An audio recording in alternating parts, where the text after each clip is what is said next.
Anthony Adebayo. We off the record. With you there, but if you're a coach, do you take that chance? Yes. You can reach us at theofftherecordshow@gmail.com. Anthony Adebayo, and the most accurate sports coverage. Scotty B's Fantasy 5. We're different from any other sports. His sophomore year. Comes back and says, you know what? And your boy, Scotty B.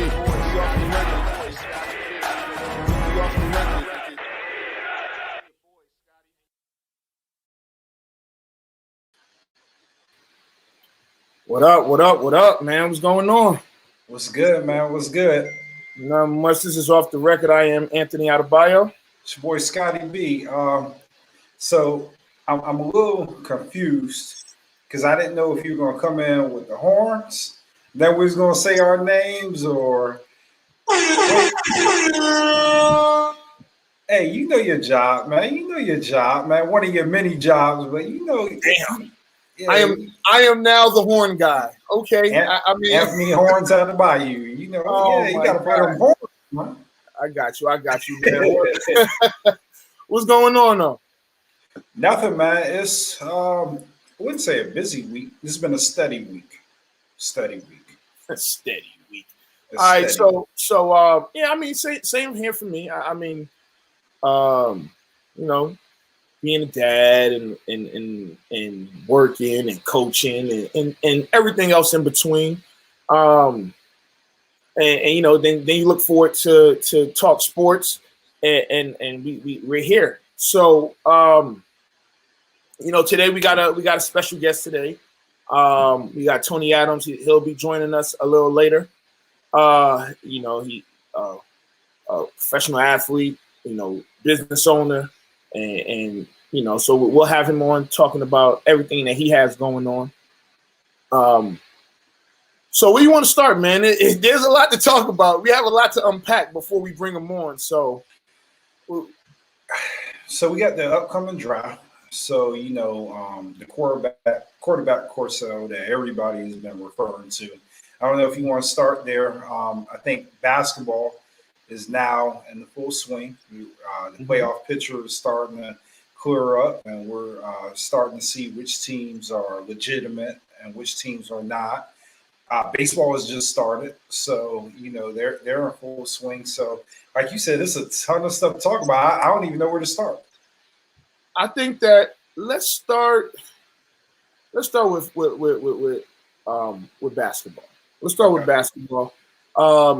So tonight's a big matchup. We got the Sixers versus the Nets, and you know what? Let's just do. So, Scotty, who do you have winning tonight?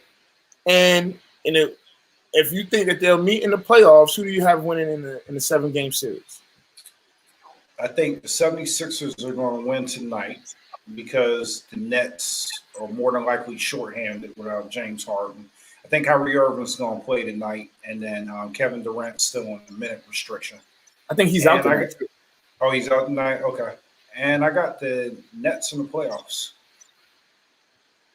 So I have it opposite. I have it no, not opposite, but I have the Sixers winning tonight, and I have the Sixers winning in the 7-game series. I have it opposite. Can I ask you this? Why do you have the opposite? No, well, as far as the playoffs, right? So I think that the Sixers, as good as they've been, I don't think that they are the Bucks. How the Bucks were. Oh, they this powerhouse, and they're this, they that, and then they stink it up in the playoffs, or they don't hold their weight in the playoffs. I feel like the Sixers have probably the MVP, and they have the Defensive Player of the Year on their team, and no, I think that they have shooters, and they have a big man who the Nets can't do anything with. Like you could bring in Blake Griffin, Kevin Durant, DeAndre Jordan, LaMarcus Aldridge, and none of them could deal with Joel Embiid. None of them at all. So I'll give you this, right? The 76ers have been the biggest surprise to me. Bringing in Doc, as far as them being first in the East, I didn't see that coming. They brought in Doc Rivers this year, and you've been openly critical of Doc Rivers. I felt like that at some point, this is prior to the season, that either Embiid or Ben Simmons had to go for it to work. But they've put together a nice squad with surrounding those guys with shooters and figuring out that they're going to play through Embiid and Ben Simmons playing his role. Like you said, defensively, he's a juggernaut. And then offensively, he does his thing too. He still doesn't shoot. They didn't have to shoot. Right. But it's very difficult for me to go against, if all healthy. That's a big if, brother. If all healthy and on the court at the same time, one of the best offensive teams assembled of all time. Oh, God. And I didn't say shooting, but offensively, Harden, Kyrie, and Durant, it's tough to find offensive lineup in NBA history that can compete with that. And I understand that. So here's the what I have to say to counter that is that if you can't score, you can't win, right? And okay. I think that the old adage of defense wins championships is true. I mean, first of all, you said the biggest if is if they're all healthy. They've only played 7 games together. Not really sure what their record is. I think their record is like 5-2 or something like that, or 4-3, something like that. It's a pretty good record when they are there, but they haven't all been there. And you know, when you have, if you have 2 of the 3, you are still a damn good team. You know, so I feel like that you still Ben Simmons. You can put Ben Simmons on any of the 3. You can put Ben Simmons on any of the 3, and it won't be a problem. You have Joel Embiid, who could defend. I don't know where Scotty went, but he'll be back. But you have Joel Embiid, who can definitely anchor down defensively. Defensively, Joel Embiid is that guy. If he was healthy, Joel Embiid could be Defensive Player of the Year as well as MVP. But you know, he missed those games, and if you got 2 guys that could potentially be Defensive Player of the Year, I mean, I don't know, man. They saying you pulled the Kyrie. Hey, don't just up and leave no more, fam. But nah, that's cool. Hey, we're gonna get through the show. We'll see how StreamYard, I'm calling them by name. We'll see what they do for the rest of the show. But I think you have it wrong, my friend. I think that there's one team and the only team in the NBA that can stop the Nets, and that's a healthy Laker team. I think yeah. That's the only team that I see that could possibly give them a matchup if they're healthy. Is the Lakers. I don't see any team out east that can do it. I think it's sort of like a Mayweather fight, right? And this is for the Eastern Conference.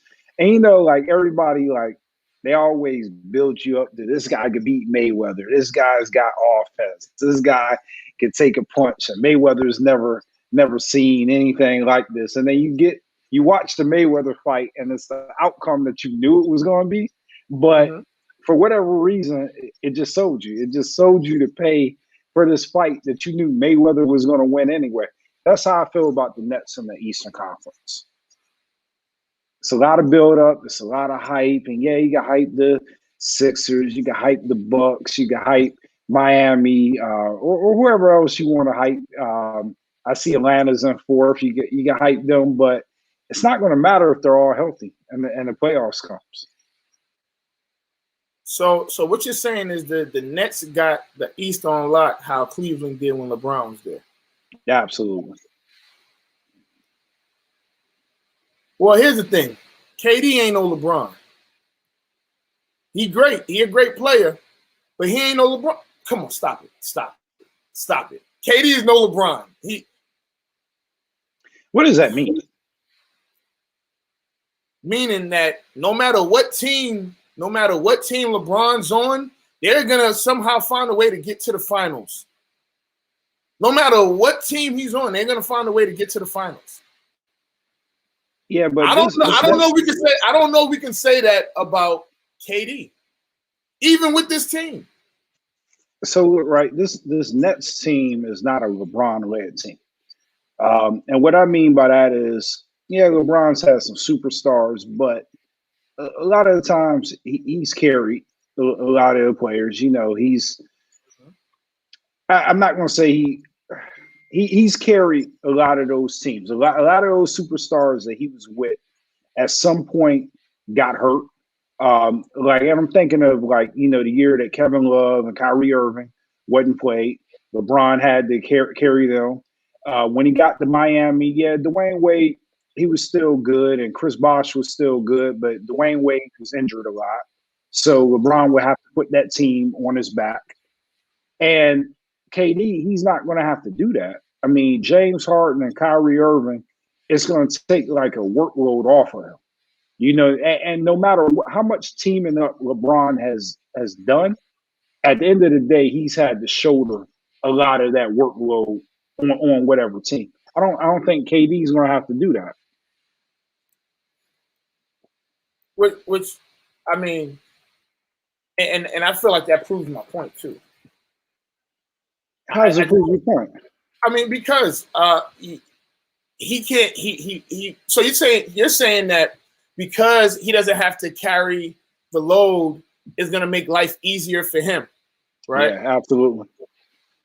What if Kyrie decides to go on a fantastic voyage again, and now it's just KD and Harden, or one of them get hurt, and now it's just, instead of the three of them, it's just the two of them. Okay, so you can never say never. And with Kyrie Irving, you're right. You can never like it's always a mystery. I just don't. I don't see it. I don't see him leaving those guys high and dry in the playoffs. Now during the season, I mean, he's going to do what he does. He's got some personal issues that he's got to work through. But I think once the playoffs hit, all three of those guys will be there. All right. So so I think let's bring on our guest. I mean, because we can have this, because I feel like what's about to happen is about to be a KD versus LeBron conversation, and you know we got plenty of time for that, because everybody knows that LeBron is the better basketball player. And I never said he was. I know, but you was about to make it LeBron versus KD, and I don't want to do that today, because we got somebody, we bringing on someone who's a former NFL player. He's a Super Bowl champion. He trains offensive and defensive linemen in high school, college, and everywhere else. I think youth also, but we'll let him explain. Let's bring him on here. Tony Adams, how you doing, sir? What's up? How you guys doing? Man, doing good, man. Just glad that you're here, bro. Oh yeah, thank you for having me. I hear that KD LeBron bait. Hey, it might get heated. If it get heated in here, exactly, and that's why I stopped it before we got to there, because it'd be 7:50, and we'd be like, oh, we were supposed to bring somebody on. So yeah, man. So how you doing though? I'm doing great. God is good. Just enjoying every day.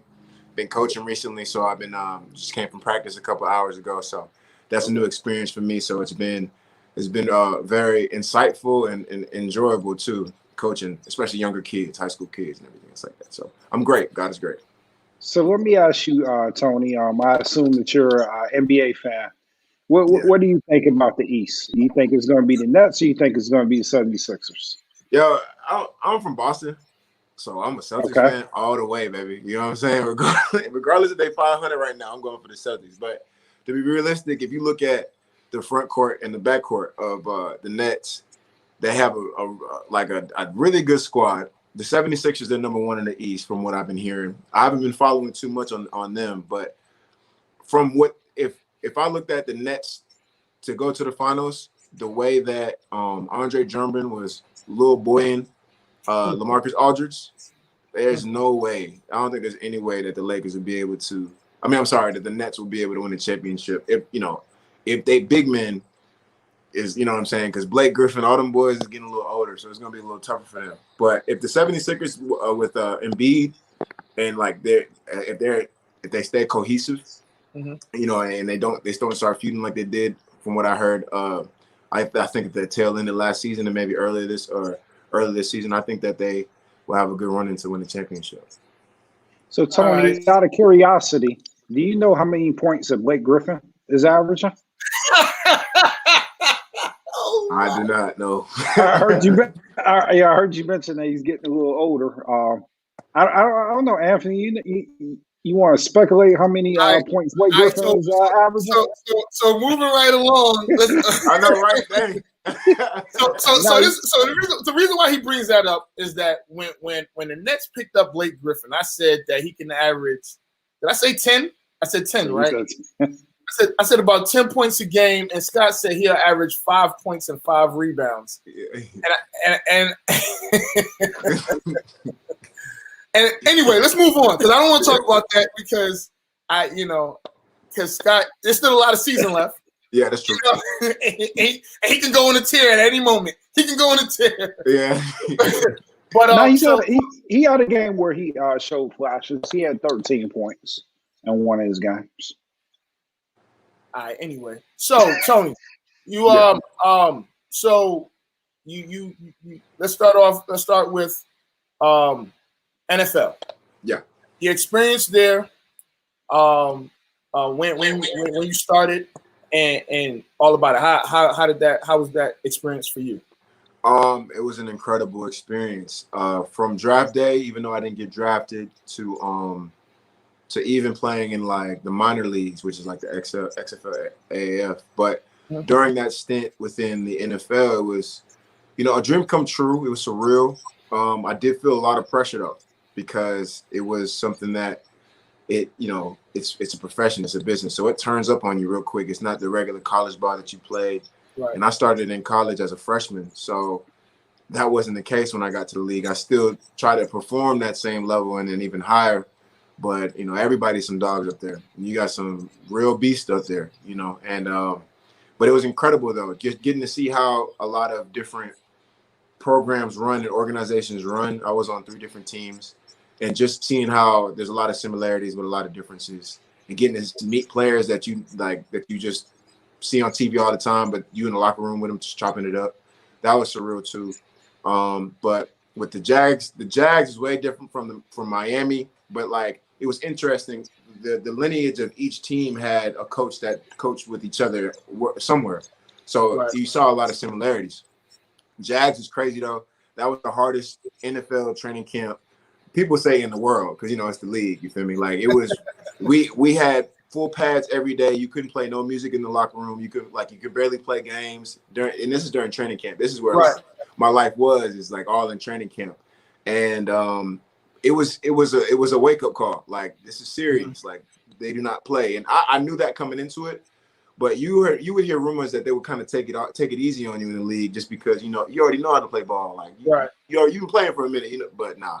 The way the Jags operated, you was going at it every day, and literally, dudes was in there like just waiting until camp was over. So that was a crazy experience. But I'm glad I started with that, and then through the grace of God, that I thank God every day for every opportunity that I had. And the one opportunity that changed my life was going to New England, and because I'm from Boston, so it was just like a surreal moment.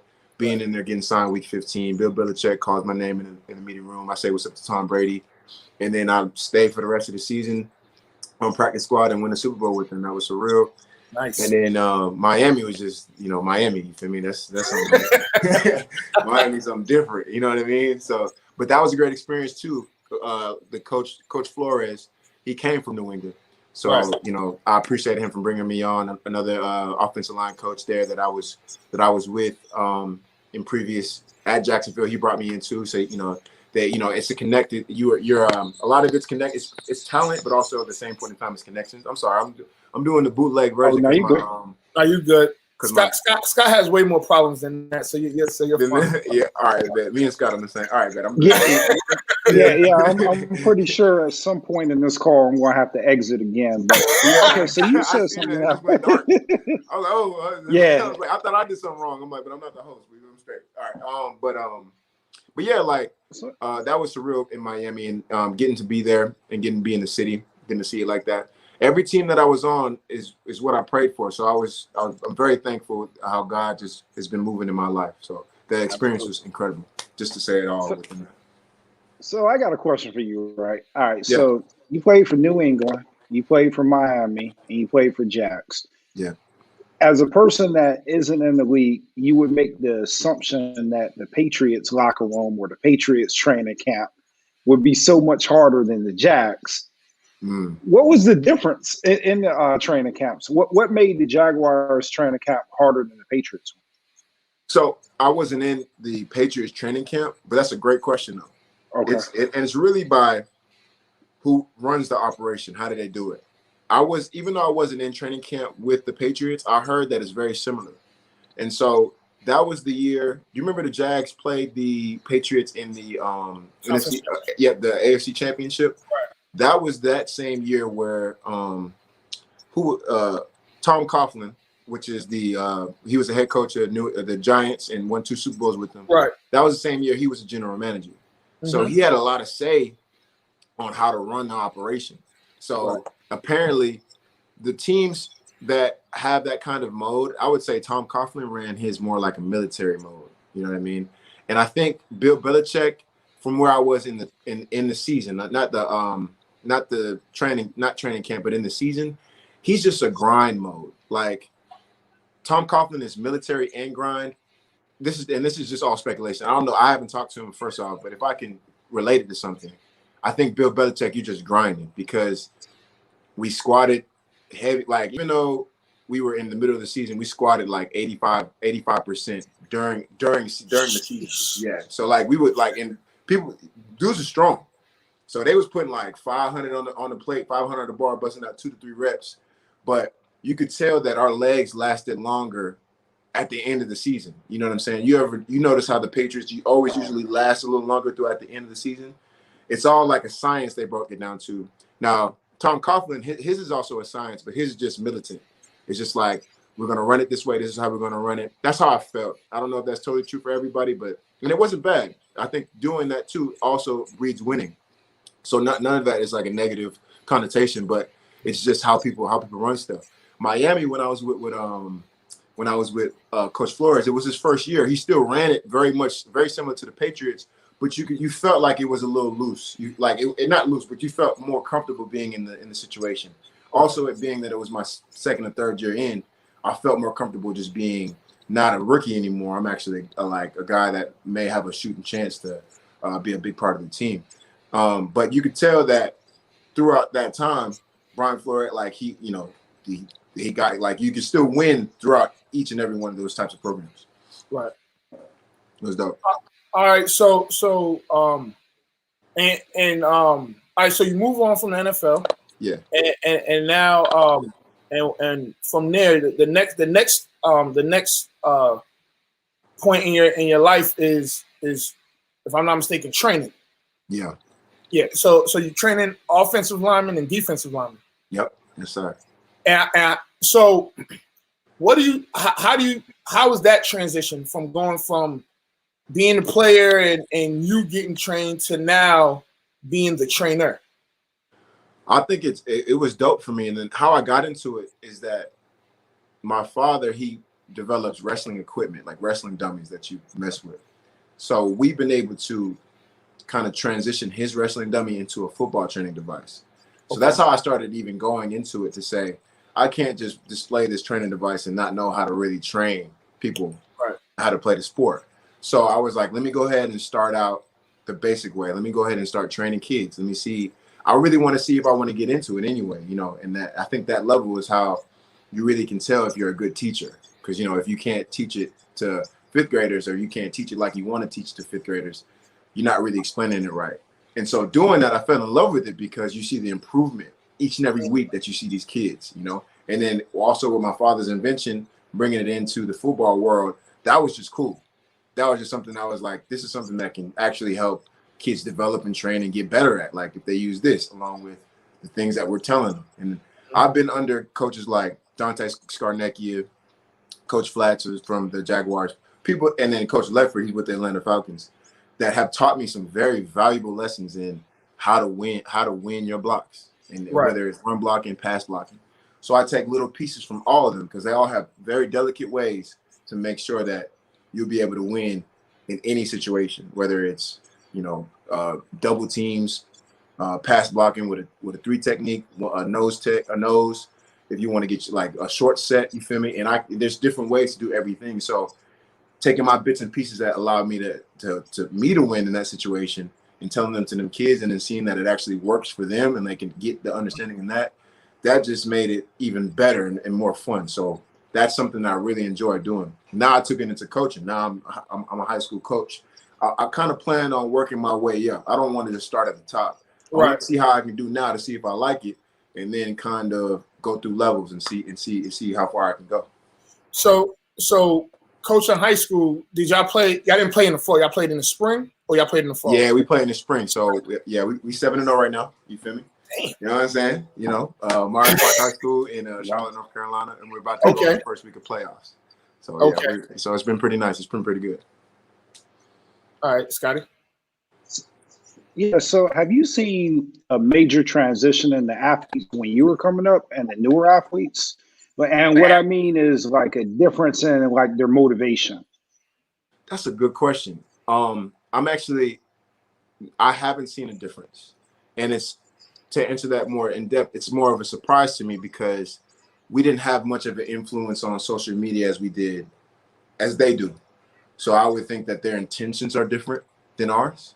But if you look at our kids, just looking at how I look at them, they're so supportive of each other on Instagram. They don't highlight themselves; they highlight their teammates, which I really appreciate. I didn't suspect. I thought it was going to be something different. But these kids really want to get that work in. They really want to get better. They really want to train, and it naturally weeds out the guys that aren't on that same agenda.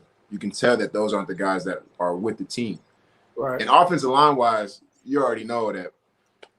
Humility is our main thing. We don't get no looks, no camera angles. You don't have to worry about none of that. All we have to do is do our job. So they're already like that, but it's the rest of the team that's like that. So I really appreciate it. I'm proud of them, and surprised, but I'm very proud at the same time. So the playoffs are coming up, and well, first of all,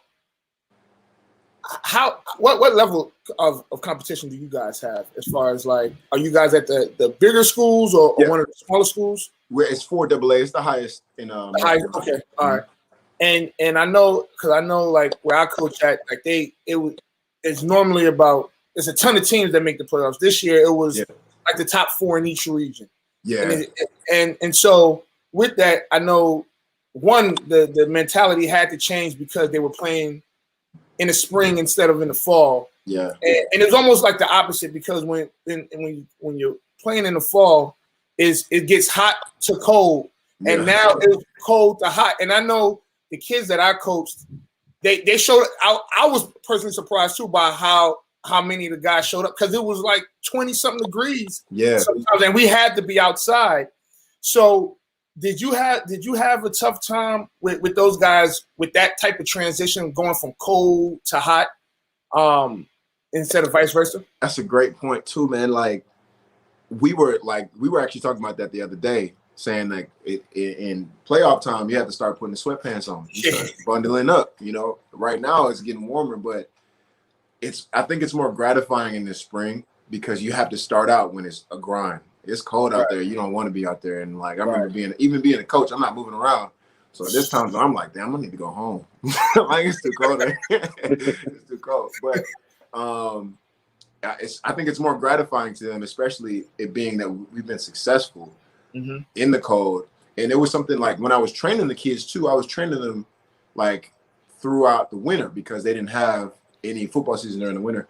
But they wanted to go like, Coach, hey, let's get some work in. Like they was hitting me up to get work in, and it was like 20 degrees outside. I'm like, okay, all right, let me get my gloves, let me get some heat pads, but we can go ahead and do this. Like, but that's why I'm just so proud of them and just their mentality, because the world is, from what it seems like, it doesn't seem like it shifted that way. But for them, they just want to grind. They just want to grind. So I see that throughout the season too.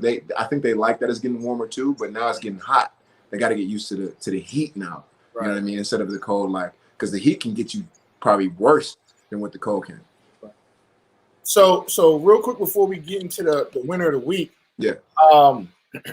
we know that there's been a lot of things going on socially, as far as now we have the Dante Wright and the George Floyd trial is going on.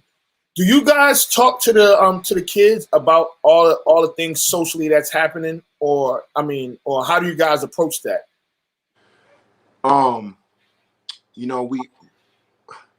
We don't, and I can't tell you exactly why or why not.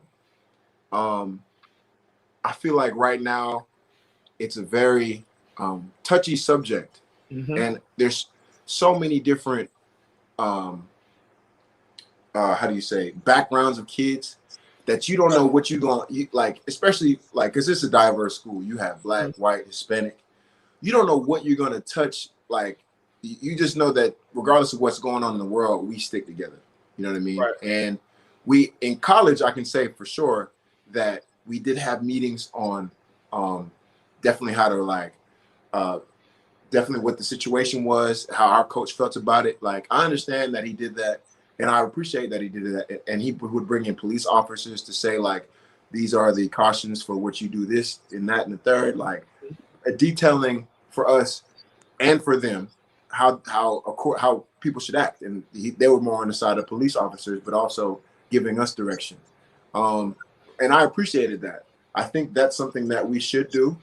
But as long as there's no divide in ours and everything is going well, and we let the case kind of turn out itself, and the truth is going to come out. I mean, like, regardless of what is going on, like, the verdict is going to be the verdict.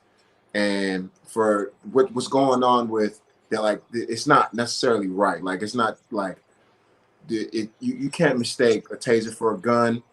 You know what I'm saying? Things like that. Like, and people understand that. And I think that our condolences goes to those families and everything else like that. Absolutely. What we need to do is just stick together regardless, and make sure we maintain that, and try our best to do that as not only a football team, but as a school, and then as a community, and as a city. You know what I mean? That's all I want to say. That's a great message. Great message. All right, so let's get to the winner of the week. No, you're a winner. No, you're a winner. No, you're a winner. No, you're a winner. All right, so my winner of the week this week is whatever idiot got into a fight with Aaron Donald. Now, I want to tell you, Aaron Donald is a bad man. And we don't know the details on whether or not Aaron Donald picked this fight or the other guy picked this fight, but it doesn't matter, right? So if Aaron Donald is at a party, he is at a bar, and you know who he is, you're not that tough. Just let him say what he needs to say and leave that man alone. Yeah. When I looked at that guy's face after that fight, I said, man, ain't no way in the world. So he's definitely my winner of the week for, number one, probably not knowing who Aaron Donald is. Number two, getting drunk and thinking that he could beat up Aaron Donald. And three, just not walking away. What are your thoughts on that assault, man? Hey, did you see it? No, I ain't get to see it, but you're right about how Aaron Donald is a bad man. So I know that it didn't end up in that other dude's favor, bro. I see his face. I need to see a picture of something. I need to pull it up. All right, so I'll try and get that for you. But So here, here's my take on it. I think we really do need to get we need to get like all the details, right? And we need to know because if this guy really decided to start a fight, and it was at an after hour spot, so I'm almost certain that we know that there was liquor involved. Yeah. The guy's name is Vincent Spriggs. That's the guy, and so this is according to his attorney. Mr. Spriggs accidentally bumped into Mr. Donald while they were inside a club called the Boom Boom Room. All right, first of all, let's stop right there. Take it to the Boom Boom Room. First of all, you're in a place called the Boom Boom Room. There's no way that there's something positive happening in some place called the Boom Boom Room. So it led to an argument between the two. And they both were asked to leave. So then they said that outside, Aaron Donald confronted him and then began punching him. I mean, that was from his attorney, and I'm almost certain that there are a ton of details that were left out in that, right? So my thing is this. If you feel like you're that tough, that you're that tough of a guy to go back, have a back and forth with Aaron Donald, then it is what it is. You guys man up and handle it how you handle it. But you should know that it probably wouldn't end well. I got a quick story, right? So I'm hanging out in Vegas, me and my friend Corey, and we're in the MGM Grand. And I'm walking, and something catches my attention. And in the back of me, I just hear a voice that says, "I hate when dudes do this." I turned around, and it was Mike Tyson. You know what? It's a true story. You know what I did? I said, "Me too, Mike." And I got out of his way and let him keep moving. Yeah. So this is the guy right here, and unfortunately, it didn't end well. Absolutely ice up because Oh, so he's a player too. I didn't know he was a football player too. So I don't know if he's just wearing the jersey or if he's a football player. Okay. But I mean, he surely ain't a boxer. So hey. So again, that looks like it hurt. That looks like it hurt. And again, he ain't no little dude. It don't look like yeah, you know what I mean? He looks like a football player himself. He just did you see when Aaron Donald was blocking them knives? Yes. He got the hands, bro. Like I'm sorry. That he is coming with any combination, whatever it is. That's just what he do. Like I see him terrorize, like bully. 335, 340 pounds, old lineman, 6'5". Aaron Donald only 6'1", 280. He terrorizes. So I got a question, right? You giving him a couple. He ain't no 6'1", and I don't think Aaron Donald's 6'1". Yeah, I was trying to give him some. I was trying to give him, a little tick or two. You know what I'm saying? I was trying. So I got a question. The year that you were in the Super Bowl, that you got your Super Bowl ring, that was against the Rams, right? Yep. Mm-hmm. Yep. So y'all watched a lot of games. A lot. On Aaron Donald. That's a lot. like usually our coach doesn't bring up personnel. Like he just tells you like height, weight 40 times, and then we watch film of the whole defense. We don't do just one player. We watch film on him like half the meeting. Like bro, he was going, and what he was doing, I was like, bro, this is unbelievable. Like you've never seen it before. Like, because like there's plays that he doesn't get the sack on, but if that quarterback had it for like 0.2 more seconds, it would have been a done deal. Just the way he's just so good. He's just so tight. He's strong too.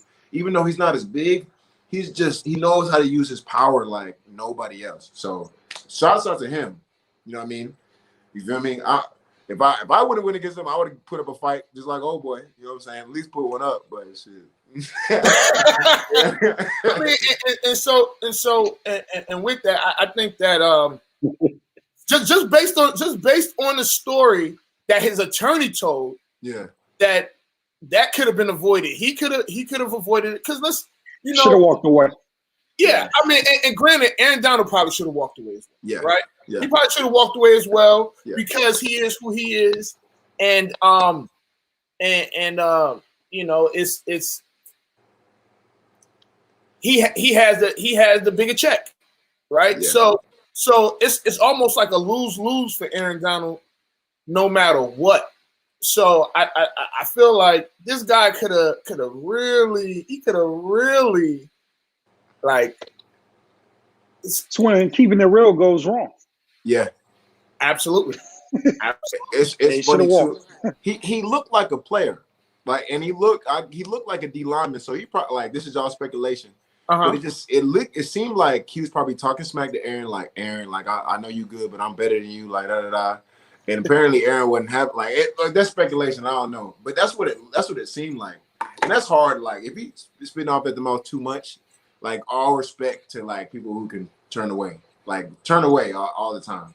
But it get tough, especially when the liquor involved, bro. It get tough, especially if, like, you know, he keep talking. You know what I mean? But nah, let me.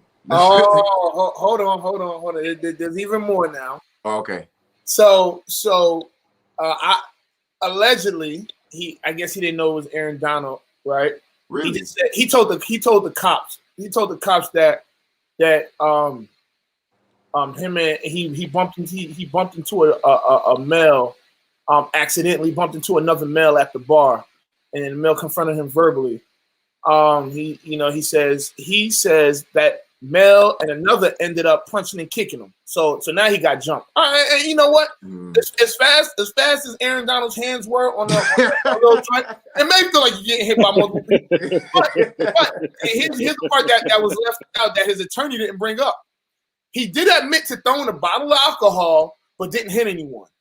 Oh, you deserve to get your ass whooped if you threw a bottle of alcohol. So hold on. So now let's come on, man. He threw. He know. Yeah, he ain't getting that money. I think, you know, it's gonna, you know, Aaron Donald may probably get a fine. He doesn't have a history of bad behavior. Yeah. So you know, he'll probably get a fine from the league or whoever, and that dude, they probably gonna settle or whatever. But yo, he do a I don't know what y'all want to try and guess what bottle it was, because I mean it was a fight. You talking greasy to Aaron Donald? I think it definitely has to be brown. It definitely has to be brown because let's just say Aaron Donald, he didn't know it was Aaron Donald and he bumped him. That dude wasn't no little dude, and Aaron Donald wasn't no little dude, so he like I could hold my own. Yeah. What happens? Henny was definitely involved in some way. I wasn't trying to say it, but absolutely, it was absolutely because that cognac, some type of cognac. Because listen, Ciroc or Tito's ain't gonna have you throwing bottles across the room. Neither is Bel Air. Bel Air exactly. Yeah, it was brown. It was some programming before that. Yeah, man. So that's crazy. So I do got a question for Tony. Go ahead. Okay, so one of your teammates, he just retired this week. We don't know if he's coming back. Julian Edelman. Do you think he's a Hall of Famer? That's a great question. Yes, he worked. If anything, he worked like a Hall of Famer. Like I was getting to experience him like working, like after practice, tennis balls, hand-eye coordination, like on the wall, like by himself, like hour after practice. He worked like it. So if anything, that's tough because I was with him, he was vibing up, he was in the hot tub, you know what I mean, chopping about real estate and stuff. It would be cool to see him in the Hall of Fame, but I know he worked like it. That's all I gotta say on that one. All right, before I ask you my other question. What about, I think, I forget his name, Tom Brady. You think he's a Hall of Famer? What do you? I'm just joking, man. You ain't gotta answer that. So I do want to talk about somebody that is a Hall of Famer, and that's your dad. Yeah. So your dad is he's in the Wrestling Hall of Fame, correct? Yep. And so talk about that experience growing up and seeing that wrestle and do all those sorts of activities. Yeah, man. My dad, he wrestled at Iowa State in the 70s, and it was with he wrestled with Dan Gable, Bobby Douglas, and some like really notable names in the wrestling world. And I didn't get to experience him wrestle, but I got to experience him coach, and that was cool. Like, and he's not about the glory or the glamour anyway. Like he found a D1 school, but it was like a small D1 school. Where he's just coaching his kids up, and that's all it was. Just coaching, like no news press or nothing. Like that's it. And seeing the humility of that, knowing where he came from, but knowing what he can do on the side. Like he's a businessman too. So he invented like literally the most effective training device in the wrestling world. Like people will tell you all the time, and he did it all by himself. And he really created it like 24, 25. And that was, even though he was a great wrestler, that's another reason why they inducted him into the Wrestling Hall of Fame, because of what he overall did for the sport, right? And like, he had the biggest camps in the world. He used to like Carl Adams World Wrestling Camp. So the way he conducted himself and his business, everybody just like really appreciated him, because you knew what he was doing. It was to get you better. It was nothing to benefit him. He never wasn't with wrestling. Like there's not a lot of money in it regardless. Right. So his whole mode was, I know what I did in my field. Let me help these people. Let me help it by inventing something, by running these camps. And so being a part of that and seeing that, you don't realize it when you're young, because it's like you're just in the moment, right? But then when you look back at it, you're like, dang, like it's truly incredible how he was able to do all that and still hold down a family in a way to where we're all all his kids bloomed into, something special. So I just thank God for him being that foundation and that rock in the family, and then showing us what it takes to be successful, because he's just a workhorse. He works. How many siblings do you have? I have 4. I got 2 sisters and 2 brothers. Okay. All over the age of 38 too. So I'm like the baby. They ain't know I was coming. All right, we got somebody that has a question for you. What advice would you give to a current athlete? And she had another part. Athletes who have goals of playing in the NFL. My advice would be to, and it's cliche, but it's very true, outwork everybody, right? And then in doing that, you outwork everybody, but also work for the greater good of the team. You realize that those 2 things allow you to be the best you can be, because if you take yourself out of it and understand and still put in the most work you can to improve yourself, but you're doing it for the team, the success will come to everybody around you. And so when that comes to everybody around you, then eyes are automatically looking at everybody involved in the whole thing. And they see that as you outwork everybody, and that means everything on and off the field. That's schoolwork. That's the weight room. You win championships in the weight room. That's extra time just on the field, getting your footwork right. Those little things really do matter, like especially seeing it from a coach's perspective. If I see a guy that puts in the extra work outside, you literally see the transition from off the field to on the field. Like it's like night and day between the guys that don't. And that is the difference. That's what helps us win as a team, and that helps you win as a player that eventually wants to get to the end goal. So you just got to outwork everybody and understand that you don't have to be like, you got to have some size, but you don't have to be the biggest in the world. You've had a whole bunch of players that were undersized, but they just knew how to work. Even Julian Edelman, he came in as a quarterback, that boy worked like a Hall of Famer. And he's probably he's going to be known to one of the best to come to New England. So it's something that will always be rewarded to you, whether it's NFL, whether it's college, whether it's high school, all conference, whatever you need. The work would always reward you. Nice. All right. So if you can tell, and I guess is kind of what you just talked about. But if you could tell your younger self, what to do differently than what you did coming up, what would that be?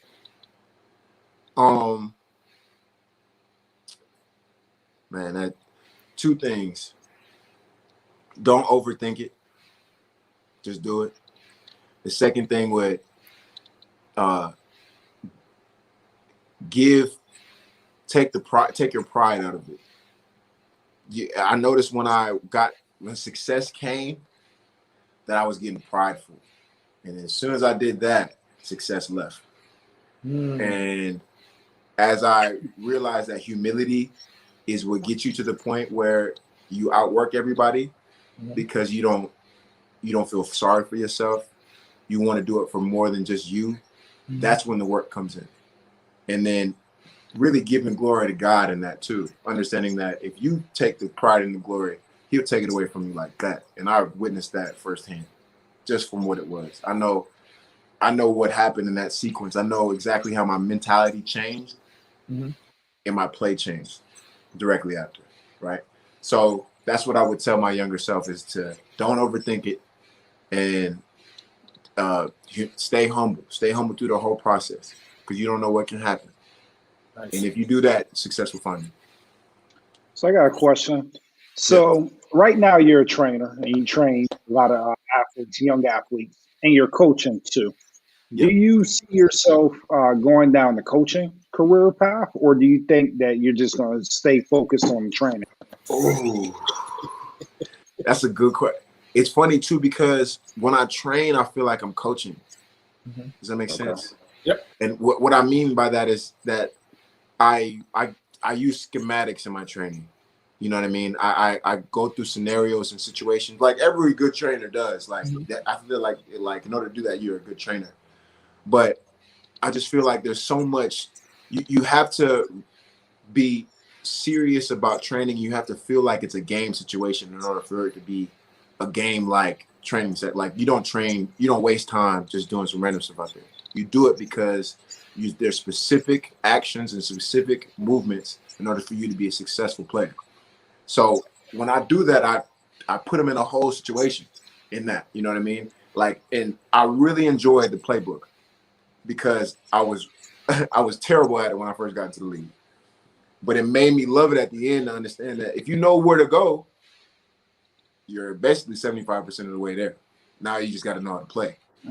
But that playbook is difficult. Like that thing is no joke. Who had the most difficult playbook? Oh yeah, the Patriots. Like that's not even a question. And I couldn't even imagine wide receivers. Like linemen, there's not too much to do. You step left, step right. Wide receiver, you don't know what you got to dig, drag, and then you got different formations. You got to know what formation you are. You got to be different positions. So I couldn't even. And they have the most combinations and route concepts ever. Like they don't have like a concept. They have literal like you run something different almost every time. So the Patriots is the hardest by far. You know, it's interesting that you bring that up because you go back to Chad Ochocinco, and one of his reasons why he didn't have success with the Patriots was he felt like he got exposed. And he said that very thing where he hadn't been studying the playbooks for years. And when he got to the Patriots, it was like, nah, you're not going to be able to wing it here. You have to know these plays. So, wow, that's interesting. Yo, that's 100%. Like that's what messed me up the first year in the league. I thought I know I've been playing 4 years. That's where the pride came out. I've been playing 4 years. I know, you know what I'm saying? But no. Like it'd be pre-play. Hey, bro, what we doing here? Like I have no clue. Like like what and it's because you think it's simple, but it gets real complex because it's adjustments. Like if they're lined up in this, then it's a whole different way to block you. You know what I mean? And you have to know that. Not only knowing the play, you got to know everything. So I came to really appreciate that and understand how important that was, obviously, but it really made a difference in how I coach now and how I train. So from college to the pros, how much, I guess, on a scale of 1 to 10, how much more complex was the playbook from college to the pros? It was, for me, the college was a lot more concept based. So like you had an idea of what the play was and what they would do. They would give you so many different ways to make it easy for you to remember. And I think they took into account that you also had school. So like if you had a lot of stuff on your plate, then remembering the plays wouldn't be like, they don't want to put any more on your plate than obviously being an athlete and being a student. Now the league, that's your profession. You know what I'm saying? You're a professional. Like that's all you do. So they don't give two, like they don't care. They're making sure that whatever the situation is, there's a way to schematically do it. So you have to know all that. And that's what the difference was at the Patriots, is that regardless of what a team brought, they were always schematically prepared, no matter what. And they made you feel, one second, let me get my, they made you feel like you were comfortable with the playbook. Like we would go into meetings before on Monday or like a Tuesday before like we get into the Sunday, and you knew that we was gonna win the game just based on the preparation Bill Belichick had coming into it. And that's what it was, is that there's always a way to beat something. And then if you can put it in college, there is like that too, but it's not in the play. They put it in the play. Does that make sense? I know it sounds kind of weird. Yeah. So like there's always an adjustment to it. And there's different vernaculars, there's different words that you have to get used to. So and that was the hardest part for me, to like making it to where it was like a different language. Understanding what this meant from college and putting it to the leagues, but also being able to adjust that from this to this. It was just like a big web of like what a play could be. It was crazy, but it was cool. So now that you're watching, do you think that was the problem with Cam Newton this year? Do you think it was more about him figuring out the playbook, or maybe he had lost his stuff? Because I found it real interesting that they signed him back, and everybody thinks that he's done. And the Patriots, they're not going to sign you back if they think that you're done. Yeah, that's a great question. I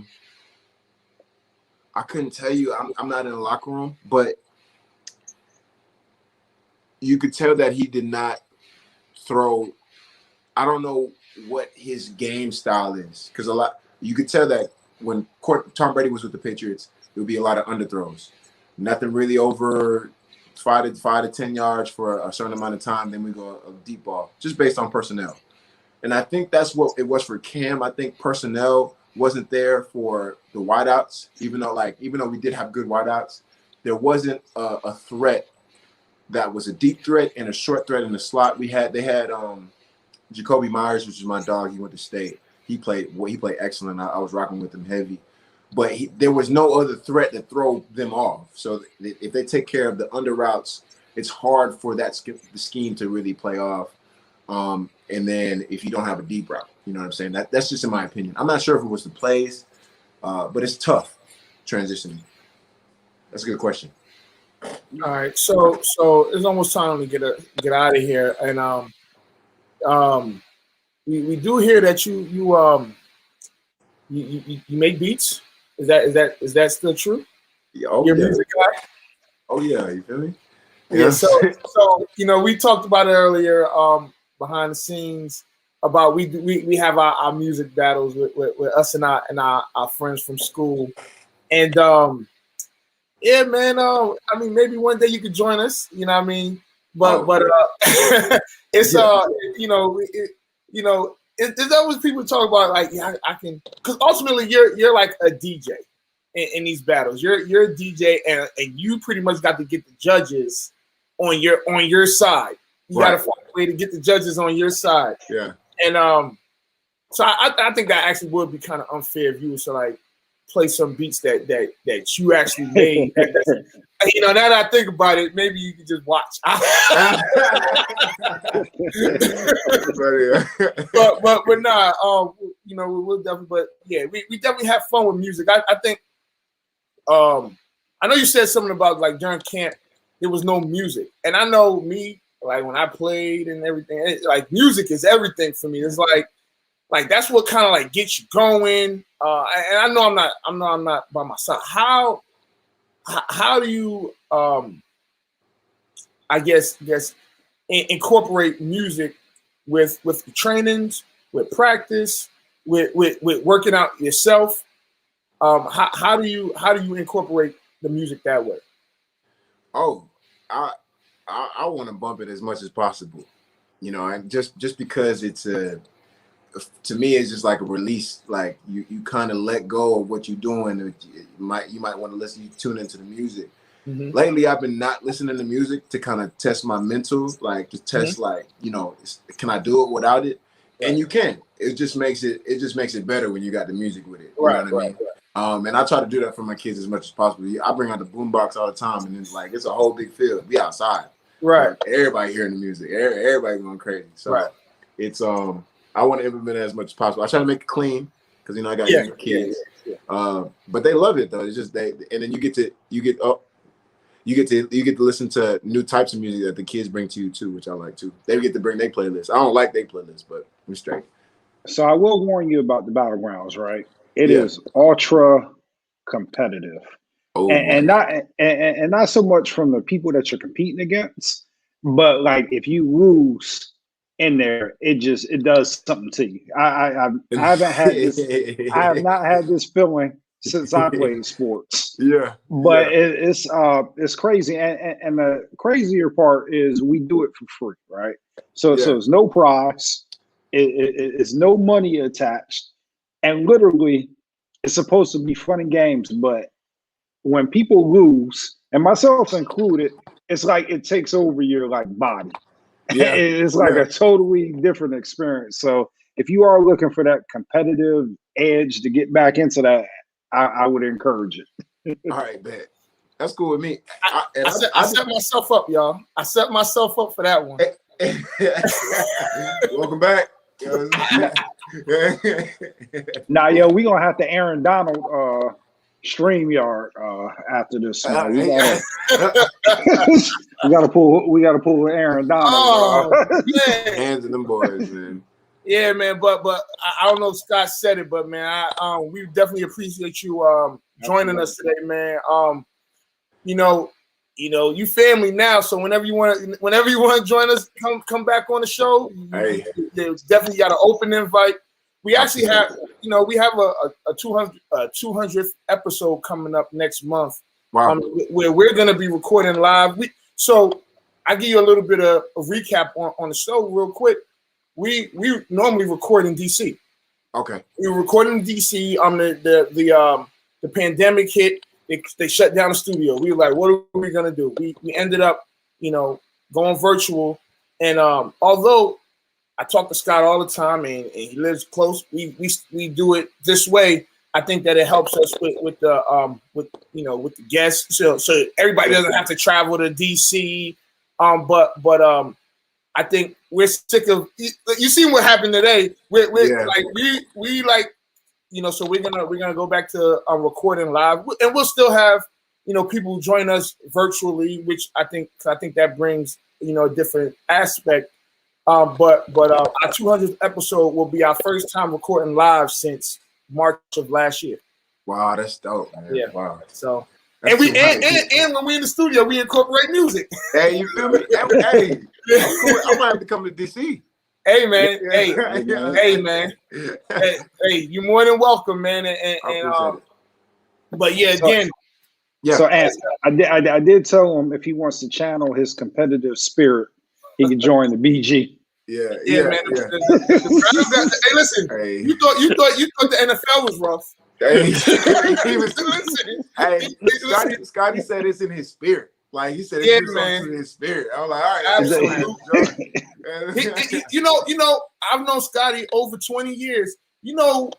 and we've gotten in arguments. We went to school. We got in arguments. You know, the battlegrounds caused us to have probably one of the biggest arguments, and it was over something so simple, man. Yeah. So yeah, man. So it's fun. Ultimately, we do it Yeah. Oh man, see, he was talking mess, talking cash mess. Now he's Kyrie us. Yeah, with it. So much. Nah, but it's definitely fun. Definitely But like fun. he was saying, oh yeah, man. Go ahead. I'm sorry. no, it's that no.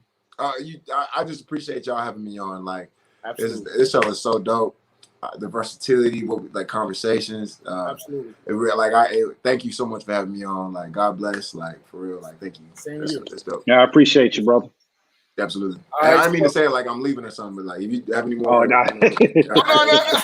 Oh, we did have one last question in the comments. And Okay. It asks, where do you train? Hold on. Yeah, where do you train? So I train in Charlotte, North Carolina, right now. Okay. All right. And so y'all better win the states, man. Hey, We're gonna hold you accountable. Y'all gotta win the states. I'll take the heat. I'll take the heat. Hey, it's really cool because like you get a vibe like you're back in it, but now it's like a whole different side. So it's like, to be honest, I'm more competitive in coaching than I am when I'm like I was still a competitor when I was playing, but now like it gets real serious. Right. It's real serious. It's like playing tennis. But that's dope. Yeah. Charlotte, North Carolina. If you try to come train with me, AdamsAthletics.com. You can hit me up anywhere. You know what I mean, and just let me know. So are you doing virtual sessions as well? Well, I can definitely send like meal plans. I have an idea to do an online training video so that you can look him up. You can look me up and look at different things that I've learned like myself to really benefit me as a player, like that haven't really been said too many around the training field. So I'm definitely planning on doing that this summer. As soon as the season's done, I have more time. Okay. So that's something I plan on doing, and it'll probably all be on AdamsAthletics.com coming up. Definitely. All right, man. Again, thank you for joining us. Salute, my brother.